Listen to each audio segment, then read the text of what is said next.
మహిళలకి అవకాశాలు ఇస్తే అద్భుతాలే మీరు సృష్టిస్తారు. దానికి ఉదాహరణ మా ఇల్లు. 1992లో ఆర్థికంగా సొంత కాల్పై నిలబడాలని ఆనాడు గౌరవ ముఖ్యమంత్రి చంద్రబాబు నాయుడు గారు హెరిటేజ్ అనే సంస్థ ప్రారంభించారు. కరెక్ట్ 2 సంవత్సరాల తర్వాత మీ దయ వల్ల ఆయన ఫైనాన్స్ రెవెన్యూ మంత్రి అయ్యారు. ఇప్పుడు కంపెనీ ఎవరో చూడాలని అమ్మకి చెప్పారు, కంపెనీకి ఒకసారి వెళ్ళి నువ్వు చూసుకోవాలని. మా అమ్మ ఎప్పుడు కంపెనీకి వెళ్ళా, కంపెనీ ఎలా రివ్యూ చేయాలో తెలియదు.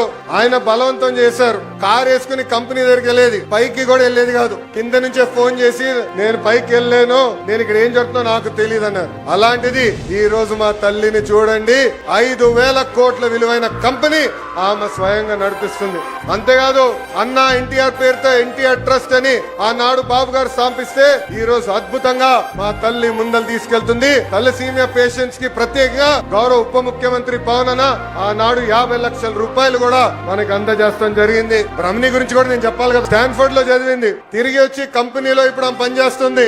ఏకంగా నా క్రెడిట్ కార్డు బిల్లు కూడా బ్రహ్మణియే కట్టే పరిస్థితికి వచ్చింది. నేను ఈ రోజు హాయిగా ఇక్కడ తిరిగి మీకోసం సేవ చేయగలుగుతున్నానంటే దానికి కారణం బ్రహ్మణి మొత్తం మా ఇల్లు చూస్తుందని మహిళలందరికీ నేను తెలియజేస్తున్నా. మా అమ్మమ్మ పేరుతో బసవ తారకం క్యాన్సర్ హాస్పిటల్ ఉంది హైదరాబాద్ లో. ఇప్పుడు ప్రత్యేకంగా అమరావతిలో కూడా ప్రారంభిస్తున్నారు. అక్కడ మా డైరెక్టర్ గా నిరుపేద కుటుంబాలకి అహర్నిశలు సహాయం కూడా చేస్తుంది.